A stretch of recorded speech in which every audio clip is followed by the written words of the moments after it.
After 4 days of exploring, we left Death Valley in the rearview mirror as we headed south. Following a few hours on the pavement and a fuel resupply, we rolled into the Mojave National Preserve. Welcome to episode 2 of South to Spring, Meandering the Mojave, brought to you by Occidentalist Outdoors.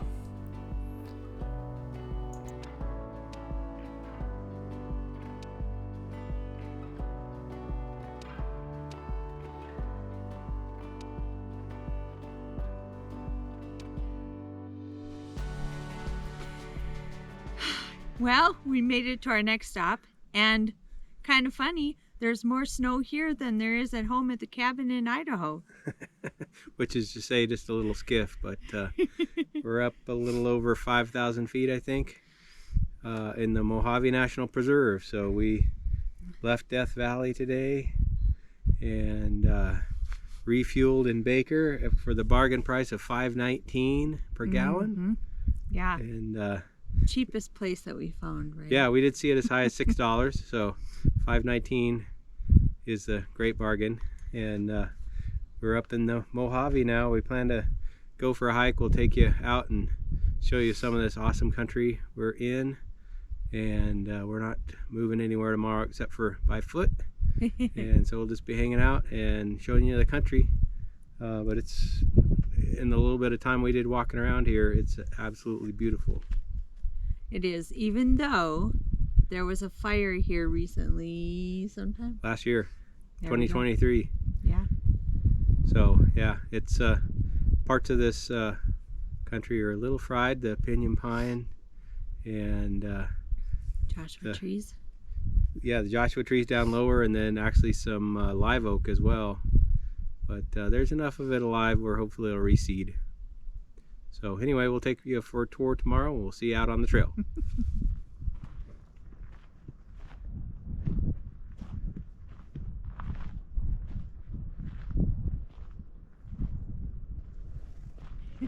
Morning! We're bundled up and we're going for a hike. All right, so we're at about 5,500 feet elevation in the New York Mountains in the Mojave National Preserve. And yeah, we're just gonna check out this canyon today. It's super windy, so apologize in advance for any wind noise. We'll try to tone that down as much as possible, but the wind has been whipping since about 8 this morning, so we'll do the best we can as we explore this little canyon. We'll see you out on the trail.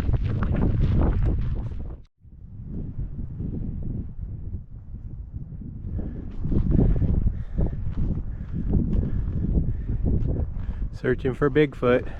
I think we found him.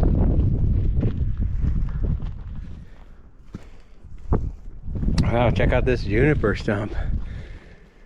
That had to be dating back to the mining days, huh? This area was mined starting in 1860, but mostly around the 1900s, 1910.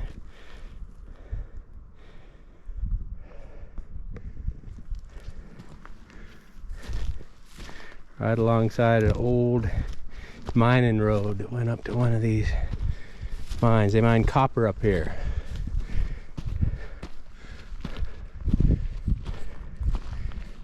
Don't know they ever really struck it rich, like pretty much most of the mines of those days, it seems like. Pretty little spot.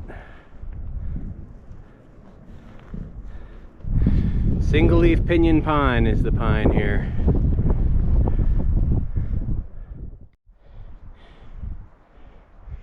So this old road leads up to this really nice quartz rock face. Guessing they were trying to find something besides quartz along it, but pretty impressive. Leading all the way up to there, at least. Right, we've hiked our way up to kind of a high point, following one of the old mining roads. Great view of the valley, so I thought we'd give you that. And check out this old gnarled juniper. I'd like to know how old that thing is. Gotta be in the hundreds, if not more. All that gnarled wood.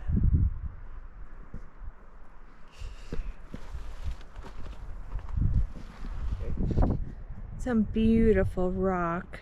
It's really hard to pass it up. If we could just take it all home with us. I just need a wheelbarrow. Yeah, you've got all the colors. You've got reds and whites and maroons, oranges. Just really, really pretty rock. Scattered all over the place here.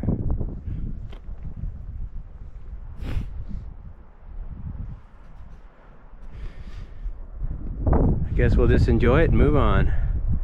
Headed back down. Yeah, so from that larger quartz face, we saw the top end of that from the other angle here. It's coming across all the way here, all the way through the draw, up to another point here. Just keeps going, even through the monzonite, if I'm pronouncing that right. That deteriorated granitic boulder. Big quartz outcrop there, so that's definitely what they were up here following. Pretty fun. Pretty rock.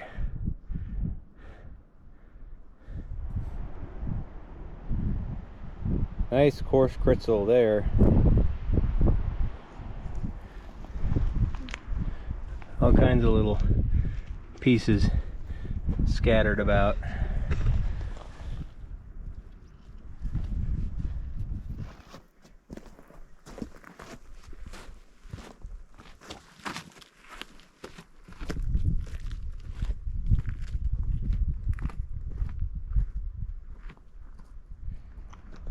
Off another side road now. Starting to see a little detritus of mining activity, including an old vehicle. Didn't make her out. Got over here. Let's see. Looks like an old foundation of some sort. Yeah, concrete foundation. Crumbling. Looks like they use chicken wire for their binder, maybe. Maybe an old stove, huh?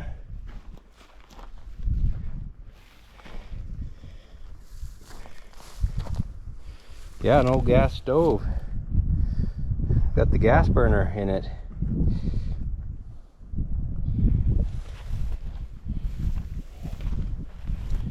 These guys were living the high life.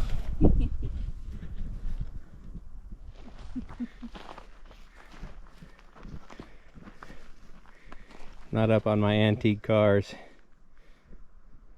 I don't know. Looks like it's been pretty well stripped.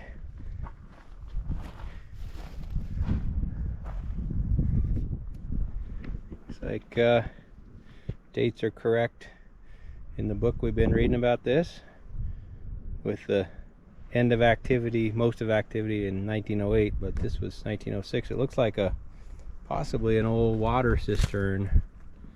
Not sure, but there's some piping laying around and pipe coming out the bottom, so that's my best guess. Right uphill from the old cabin that's almost completely gone, except for the foundation and the gas stove. So here's another toppled over cabin, but I guess more advanced than I would have thought. These cabins have wiring, power switch there, screens, pretty fancy. Living the high life up here. All right, second mine site in this canyon. Gotta hike to them all. discarded hardware, lumber, an old tailing pile. Looks like they moved a lot of earth for probably very little payoff. All right, we are standing on the big tailing pile here, and then got another collapsed wooden structure. I'm gonna guess there's a big hole in the ground back here. One of the mines they dug in. I won't be going in. Not that curious, but yeah, it's back here. It shows up in the gloom. Oh yeah.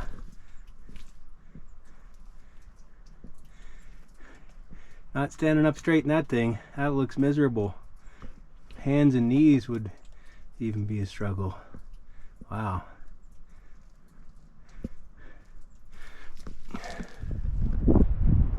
Well, the view from the top of the tailings pile is pretty good out to the valley. Our camp is kind of behind the last rock pinnacle out there. Pretty cool little spot.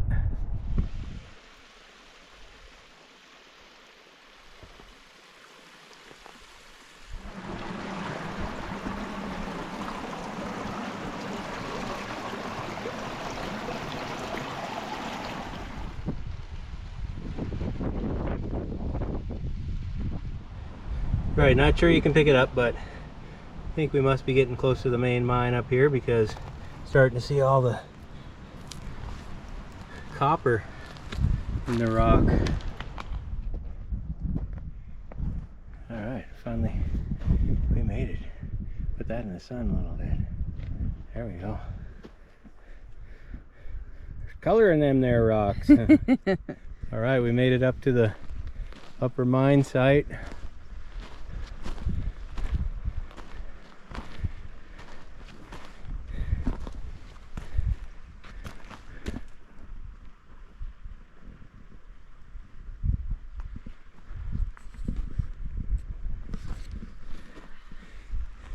It's like the ore was still being processed.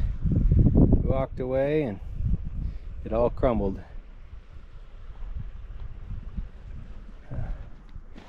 Well, here's the shaft with the little narrow gauge still here. This one they at least made walking height or stooping height.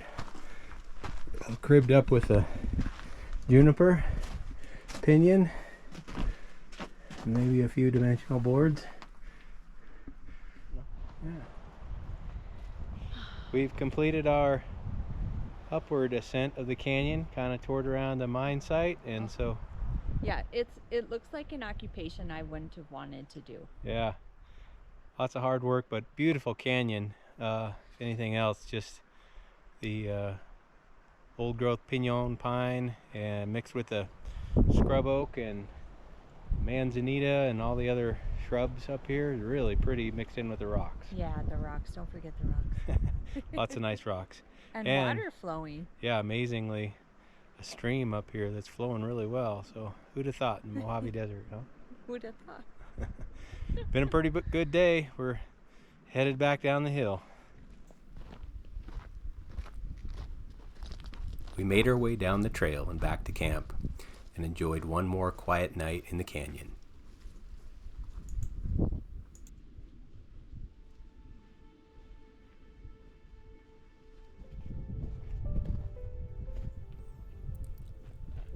What we didn't know was what was in store for us in the morning.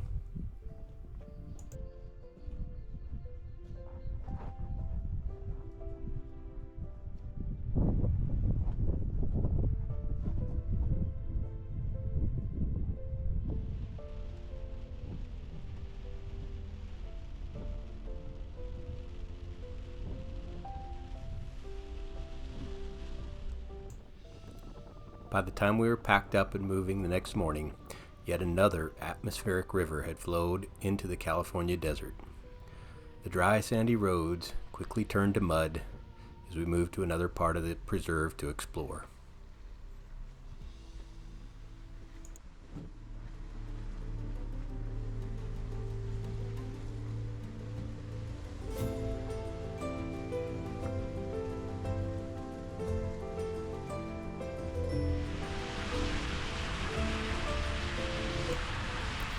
After a thorough drenching, the sun returned the next day and we were back on the trail.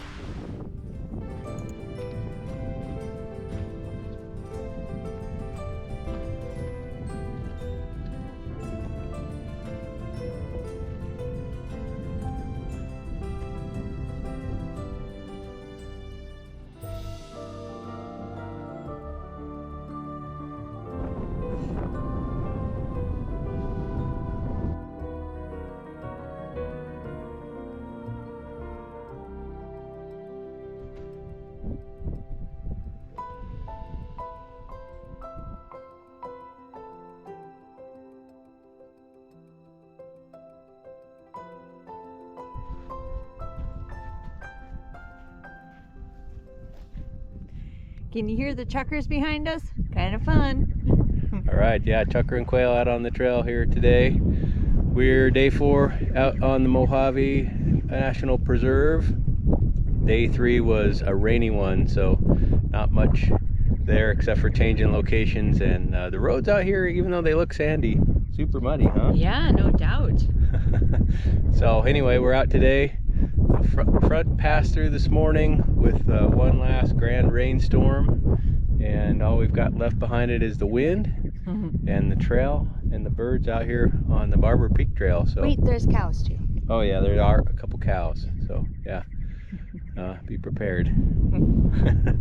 Anyway, nice rock formations, and so far out on the trail we're about halfway through. Nobody else out here except for the cows and the birds. Yeah, huh? All right.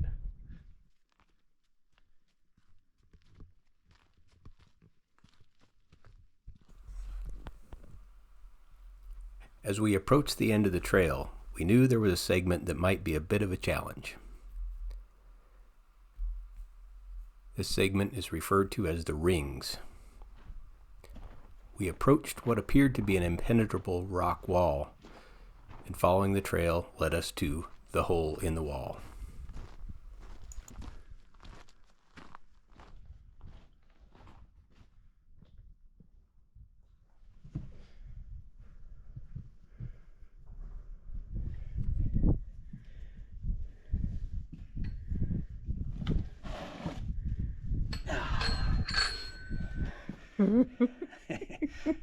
First of the rings. We'll see what the rest is. We didn't really know how many ring segments there were, but after 2 short pitches we were up and through the narrows. We popped through the hole in the wall and arrived back at the truck.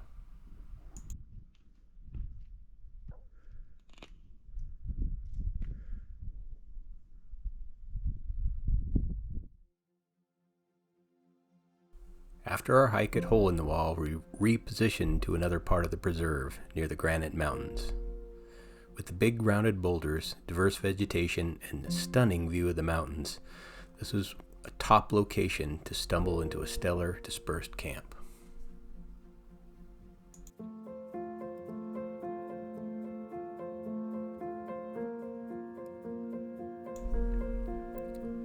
With the sun dropping below the mountains, we sat back and watched the sun go down with the light off the clouds creating quite a show.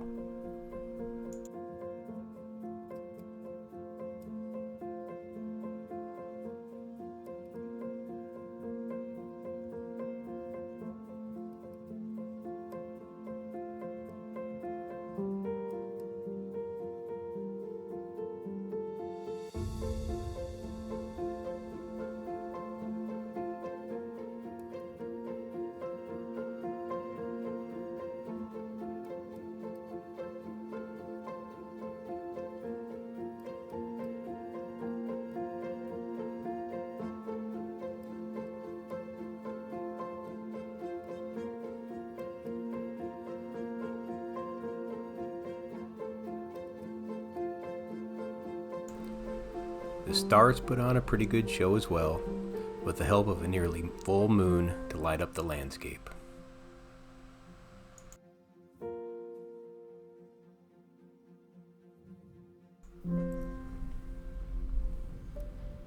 We enjoyed this location so much, we considered staying another day.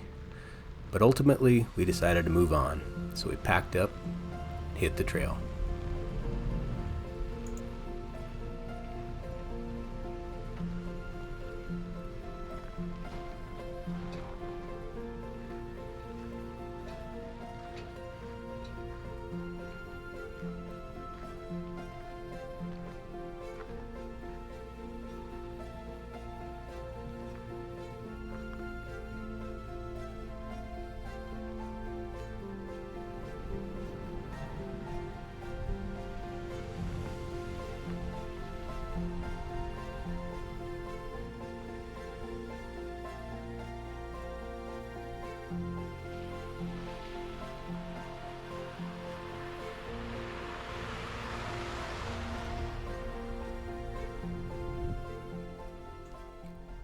Our next destination in the Mojave Preserve was the Kelso Dunes.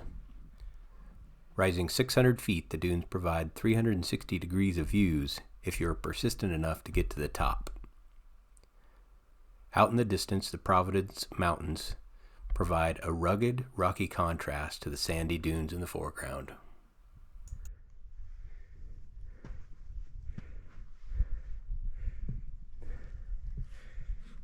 What do you think so far? It's a good hike. Walking off breakfast. There you go. Up we go.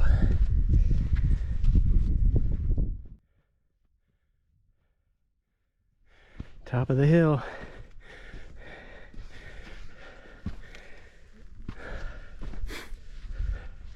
Second tallest dune in the desert Southwest.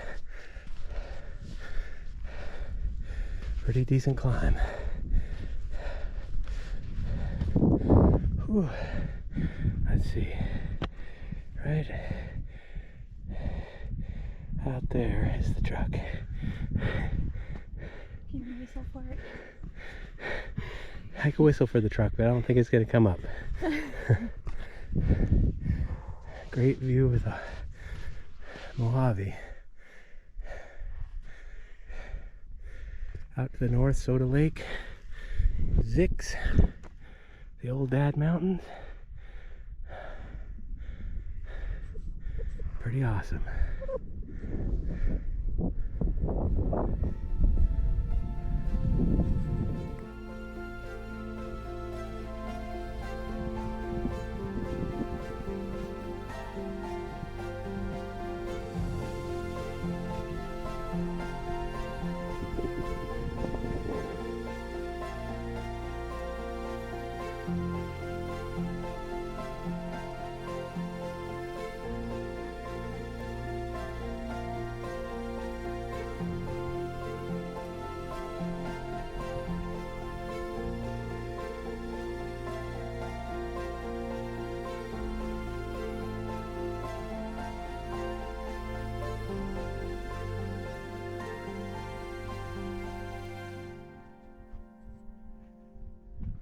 A little bit off the beaten track, went back on another dune, and we've been tracking this thing.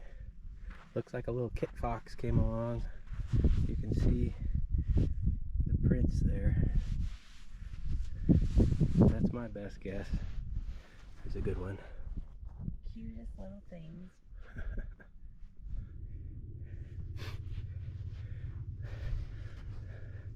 Look like we got a coyote passing through here.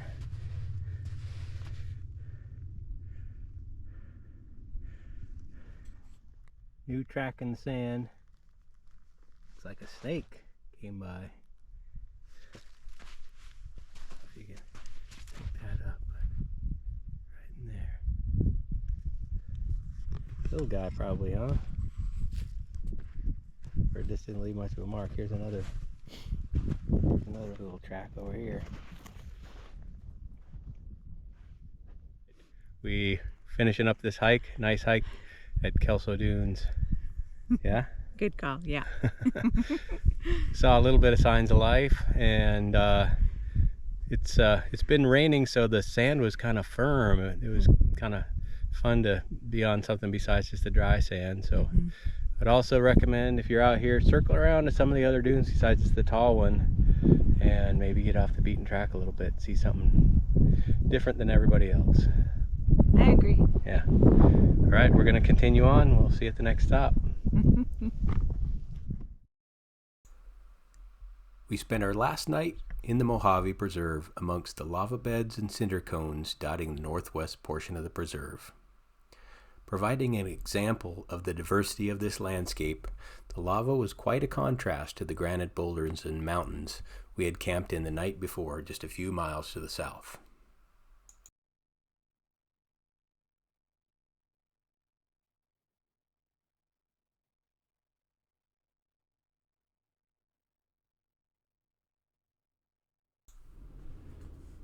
It was time to top off the fuel tank and the fridge, so we pointed the truck towards Barstow.